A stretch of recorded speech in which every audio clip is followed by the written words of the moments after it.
The Springboks have kicked off their autumn nations with a win against a plucky Scottish side.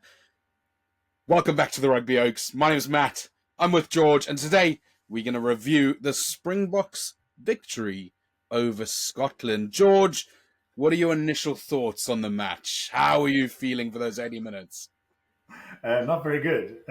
We looked terrible. I'll be very honest. We looked better in parts. I think a friend of ours actually said we looked like we played rugby for about 5 minutes. Yeah, it wasn't very good. But even though we weren't that good, we still managed to come up with a pretty comfortable victory. Yeah, look, Wow.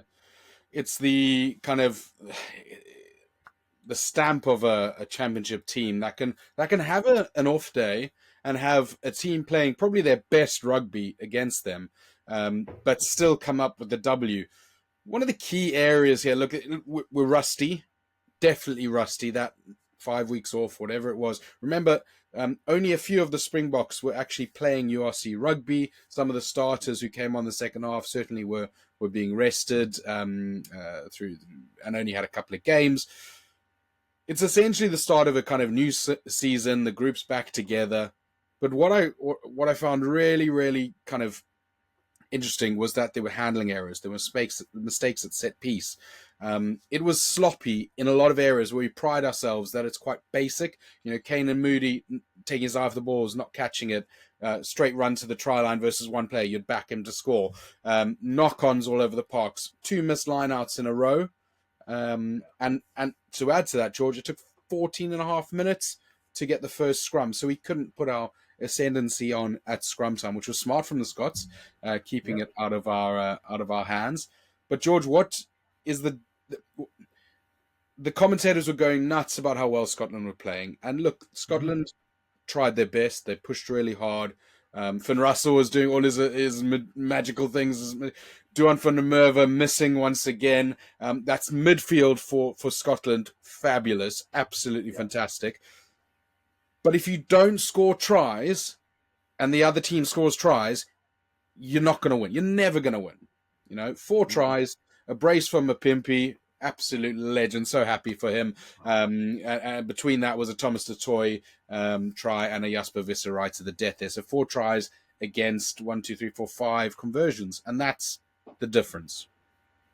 That is the difference. We did, even though we looked pretty poor on attack, we still managed to pull the tries out the bag. The try with Willie and Mapimpi, that link up, Willie That was lovely. saw the space. I mean, that was beautiful. It was probably our best try of the day, apart from scrumming now at the end and winning it. Because when you had a chance to really scrum, it was like in the NFL when a quarterback dumps it off to a running back rather than sending it forward. Mapimpi he curled around, he tracked around, and caught it. And scored one of those just lovely tries by Mapimpi, wheels from that. But you're right, it was messy on attack. One thing that was really good, George, was defence. Obviously, they didn't score. They were camped on our try line for a large amount of that game. Well, maybe not camped on our try line, but they had their opportunities. Yeah, they had opportunities. And shame they did have a disallowed try. It was a knock-on. I mean, some people will, definitely some Scottish people, but other people will say, oh, but the guy kicked the conversion. But I think you even mentioned it. The kickoff hadn't taken place yet, and there was a knock-on, so no try. But yeah, they had their chances. They as you said, now their midfield, they were. I'll be honest, Duan van der Merwe did nothing. He was dominated across the park. They didn't even trust to pass it to him. To be honest, it was really poor game in game plan and in effect from Duan van der Merwe. He got absolutely wiped out in the beginning from Urban. Urban got a couple of hits as well. So the Scots were up for it, and that was fantastic to see. And it wasn't nail-bited for 60 minutes. We were like, oh, what's going to happen? Are they going to score? But the Bok defense, that defense is inevitable. You know, you're not just knock-ons in the end. I think Lakanya key turnover towards the end. There was always that opportunity to turn the ball. And if you saw, I don't love it all the time, but a lot of the tackles in the second half, they were trying to rip the ball out, that first tackler. Yeah. But the trust of having the second tackler to get there to do the job. And it worked 3 or 4 times. I think what worked really well for the Scots in that was they leveled up to meet the bomb squad or the nuke squad. Yep. They really nullified that like initial 10-15 minutes, and then they were on the Yep. charge. And I think, look, the boys, maybe they, I don't know, George, you tell me, were they a bit complacent, or they were like, you know what, we can defend, and then try and counter in that second half? I don't know. I mean, you and I have been to Murrayfield. It's not the easiest place to play a game of rugby. The crowd is loud. It's tough, and they're obviously all against the Springboks. There were a good few thousand Boks supporters. So, but what I will say is, so the team we had out there, in particular the back. Well, it was don't want to call it a B team, but it was one of our other first teams. Let's say because all these guys are World Cup winners. Yep. I'm pretty sure everyone was a World Cup winner that started. Markov and Stard on the back line, sorry, yeah. Oh no, the whole team I think was an Elric Lowe, sorry, but yeah, the whole back line. Anyway, the back line for sure. They're all World Cup winners, and they just didn't gel. And you'd think Lukanya and Estrazen together, played the Sharks together, but again, they've only played the Sharks together a few games. But actually, I thought, sorry to interrupt you, I thought Estrazen had one of the better games because he stopped trying to be this fancy 12 and he just nailed he was just going and he was getting that go forward ball, and I was willing him to get a try, but at the end with that scrum I was like, this is the perfect time for him to get his first test try. But Jasper, of course, dotted it down to score 32 points. You say Murrayfield's a tough place to play, and it is. It's intimidating. It's spine chilling when those bagpipes play. It's one of my favorite places to watch rugby. But the last two times we scored 30 points on them. So the Springboks are a different level to Scotland. Get in the comments. Let us know if you disagree with that. If you haven't followed us, follow us. If you're Scottish, follow us because we beat you. Send us to your mothers, your aunties, your uncles, anyone. We're trying to build this rugby community. Drop a like, drop a comment. It doesn't cost you anything, but can help us grow the page. But George, let's break down those key kind of sections of the game, and let's break it into quarters, if you will. And I was making a couple of notes as we went through the game. That first 20 minutes, I thought we played pretty well. I thought we came in, we scored straight off the bat. We had some amazing hits on their players, and it looked like we were going to rumble and turn and churn and go from there. You then had another kind of one of the breaking points. We talked about the new rules in the kicking not being affected the conversion kicking not being affected till the kick-off, so they could change that try for Scotland. But one of the other new rules was the 20-minute red card. It looked like it went to the wrong player, but I think on a couple of replays, they were one of them had to go. The commentators were saying it wasn't a croc roll. I mean, buddy, this is a croc roll. When I first saw it, when he gave the yellow, I thought that's bloody harsh. When they then upgraded it to a red, I don't know why they didn't show the reverse angle when they gave the yellow, because that was when you could see him landing on Franco's leg, and I was like, oh Jesus! And that's what they're trying to remove from the game, whether we like it or not. Because I didn't like it, to be honest. But that's why the 20-minute red card is fantastic, because it didn't ruin the game. Although they played pretty well, back against the wall, down one play. I think we won one scrum in that time, but apart from that, they were pretty dominant. It got to 6-5. Then we scored again with Thomas Dutoit at 29 minutes. It was pretty opportunistic, but you've got to be on the right side of the field. The tank, 140 kilos. Tries. He looked like there was another 15 meters he could have just sprinted as well. But one thing, he just fell down instead of going under the posts, which is a little bit, come on, Thomas, you score enough tries here. Curl a little bit more. Help your kicker out. Luckily, Pollard was on song. I think he missed one, which was the opening conversion, and then 5 kicks. So 5 from 6, fantastic outing from Polly. They were targeting him all game, and I thought he did very well.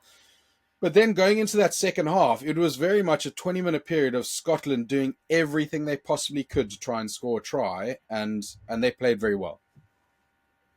They did, and they were all over us. I unfortunately missed the first 10 minutes of the second half because TNT, I don't want to say it, the thing I was watching it on just decided to keep playing adverts instead of playing rugby. So I had that as well, and I had to change the channel, and it went to it. We don't advertise who does it, but guys, if you subscribe, if you like, if you comment, if you view all those adverts, you might be able to pay for us to go to the game next time round, so we don't have to miss 10 minutes at the start.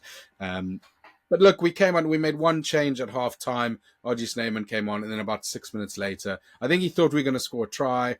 We kind of muffed I think it was a kick to the corner again, or muffed a line out, sorry. And then he just thought, you know what, I'll put the bomb squad on. And Scotland kicked up a gear. They've been practicing for that. And that's something you've got to be wary of, that they're so mentally just ready to get destroyed, because they were getting destroyed. Even when we brought the bomb squad on, it was just sloppy, those last drops or what have you. But they were ready for it. The key came, George, when their subs had to come on. And that's the kicker. Because your subs, no matter who you are, apart from maybe New Zealand, who are getting better, are dog shit, excuse my language, compared to the standard that we brought on today. And those guys who came on are probably the starters for next week. So they're getting that run out. They're getting that, dust the cobwebs off. And I think we'll be better. We will be better, but there's some key takeaways from this game, right? I'm going to just quickly fly through them. We need to tighten up our lineouts. They were terrible. I'm going to say terrible because they were terrible. Even when Marks came on, it looked disorganized. Oh, should I throw it? You've got the best locks in the world. You'll be fine. We were sloppy at ruck time. We need to tighten that up because England, they are on you. We gave away tons of penalties in that first half. 6 penalties, I think, at ruck time. Terrible. Terrible.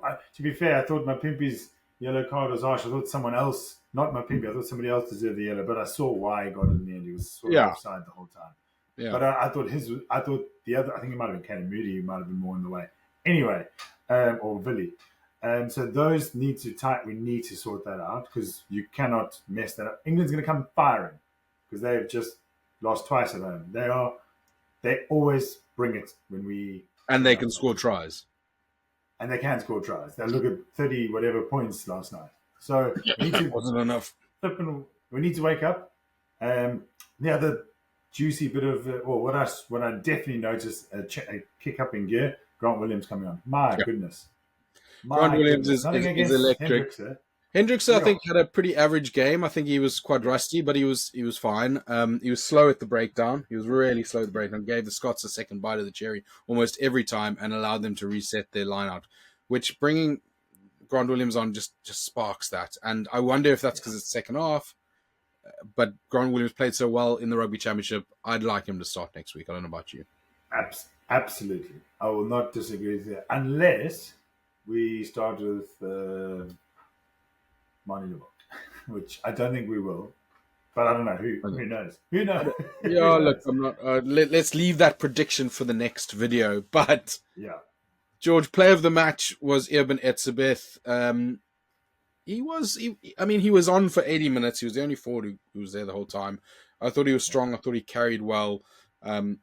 I didn't think anyone really had that outstanding game. We've mentioned Andre Estes, and I thought his straightening of the line was fantastic. I thought at times was really good. I thought Moody, who had so little opportunity when he got it, apart from a fumble right in the first half, I thought was very good. I thought Mapimpi at 2 tries would have got it, but maybe the yellow card swung it the other way. But who else was standout for you? Who else in maybe the starting forwards who maybe don't get a run out every single time? Oof. It's tough to say because they weren't that good. Well, I'm being harsh. If we get player ratings, are we at the stage now when we go, look, Eskom and Auric Lowe are not the combination together that's going to do a job? Because we've seen that a couple of times now. In a squeaky bum game here, in a loss. I think they were the combination in the loss against Pumas. I love Auric Lowe. I think he does a great job. But I think Eskom went missing a little bit today, which is not why we pick him. We pick him to knock people's lights out. That's true. And Auric Lowe maybe was playing a technical game, and a very good defensive game, but not that electric kind of back row game that we know and love. And is that because he's not got the security of a Peter Toy, on one side, a Sear on the other side. Quacha, again, he's not a starter. I'm sorry. He's the best. He's the best bench player in the world, and he would be your first person on team sheet on the bench. Yeah. But he's not a starter. I get it. It's his 50th cap. Well done to the lad. He's done us proud. But that loose trio was not a Springbok loose trio, in my opinion. It didn't work today. It could work tomorrow, but it didn't. It did not work today. But maybe it means they need to play more together. I don't know, but they definitely won't start next week. That's for sure. I just think the dynamics you need to share. You can almost have because each of them are. If you're going to have a Quacha, you need a Peter Steff to dominate, and you need a Sear to lead. If you're going to have a Marco van Staden, you need a Peter Steff to be there to allow him to express himself, and you need someone at number 8 who's maybe just a little bit more conservative, like Jasper Visser. If you're going to start at Ulrich Loh, your Peter Steff du Toit allows him again to express himself in a different way, in that creative way, because he knows Peter Steff du Toit will hit everyone, and that he can relax maybe on the front foot of defense and allow those turnovers to turn into attack. The common denominator right now is Siya Kolisi and Peter Steff du Toit. I don't think there's a better combination. And one of those guys can jump in and out, but something was missing. Yeah, it was missing. And you could tell when the other boys, well, like we said earlier, when the other guys came on, it took a while for them to kick in. Well, Scotland held them down, but it was inevitable eventually that it was going to work. And then the main boys took over. The slow poison worked. It was fantastic. We ground and ground and ground. But if Scotland scored one of those tries, if the defence had a little kind of a brain fart at some point, it would have been real pressurised, especially if we were behind. But it wasn't so. Let's do a bit of a scoring, George. We're not going to keep going for too much longer. So if you're still with us, hit that subscribe if you haven't. Drop a like, drop a comment. Who do you think was the player of the game? I think it was actually Andre Esterhuizen, but we've talked about that already. But we're going to just do a little ranking, George, of the players. So what we're going to do, we're not going to talk about each player individually, but we're going to do starting forwards, starting backs, bomb squad, and le referee. So, George, out of 5 Brunners, how many Brunners are you giving the starting forwards? I'm going to be harsh here. 2.5 Brunners. 2.5. It's quite harsh. You know what? I'm going to... Thomas du Toit scored a try. There was okay scrummaging. It was poor line-outs. I'll agree with you. 2.5 Brunners for them. What about the starting backs, George? Obviously, they played for the whole game, apart from Grant Williams. Hendrickson. Yeah, so I would give them, because first half, if we're going to do it in halves potentially, they get also, apart from the 2 magic tries though, I'll give them 3 then. But there was too many handling errors, and I'll give them 3 Brunners. Okay, I'm going to give him 3.5, George. Let's push that to 3.5. 7 out of 10. It was not exceptional, but it was a good stand. They were trying to do things, didn't always come their way, and it was a little bit rusty. And what about the bench, the bomb squad, the fabled nuke squad? Didn't launch particularly well, but ground out pretty well. Yeah, it didn't launch very well, but it worked out in the end. So I gave 2.5 to the original gangsters. I'm going to give the nuke squad, I'll give them 3.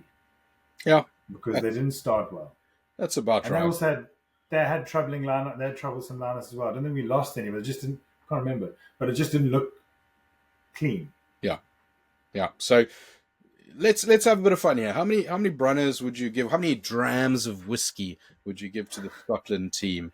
Who gave it their all? I mean, you can't give them to us in this instance because we clearly smashed them. But compare them to themselves. How well did they play? I'll give out of 5 Brunners, I'm going to give them 3. I think they're better. They're over halfway.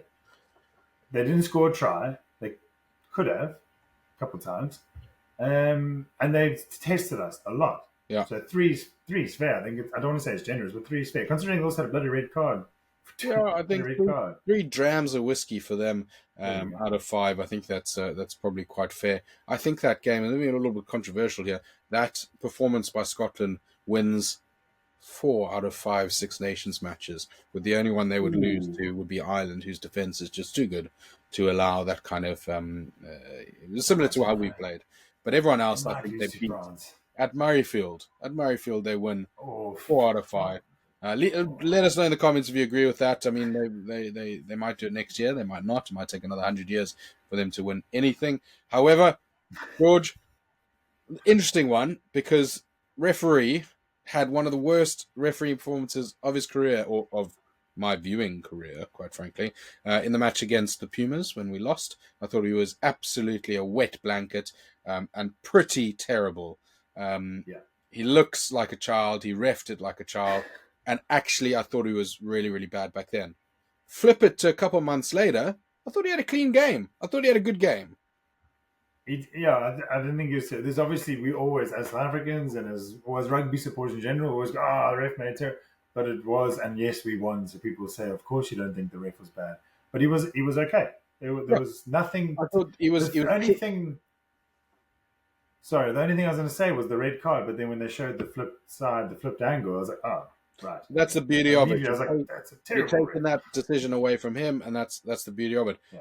He was he was clear in his instruction. He was clear when there was an error. I thought he was fair on both sides. Um, you're never going to be perfect as a referee, but I thought if we had that standard refereeing against next week, I'd be very happy. He was happy to give us scrum penalties, which did not Mm-hmm. happen in Argentina. But I thought him and his staff were pretty good on the day, and I want to give him 4 out of 5 Brunners. I'll allow I'll allow it. Well, it. there you have it. The top-rated referee performance that we've given Brunners to since starting this show. The Springboks off to a flyer, 32-15. We head to Twickenham next week. I will be there. George has got his finger in the air. He's got one more Number point to make. one. Number one, baby. We're One back at number number one one. in the world. We forgot to mention it because it's been a couple of days because Ireland have dropped down to number 3, to third, and New Zealand probably back where they belong as number 2 best team in the world. And we've got a bit of defending to do because this time next week we will know what has happened between South Africa and England at the Allianz Twickenham. Have we done enough to secure a victory and potentially got their coach sacked after 5 losses in a row? Or do we tumble down the ladder like a drunk man painting a gutter? Who knows? But what we will know for sure is there's going to be some incredible action. So catch up with us next week. We're going to have team releases. We're going to have a little bit of conversation. We've got a Starter Steel versus England coming up midweek as well. It's going to be fantastic. Thanks for watching, and we'll catch you next time.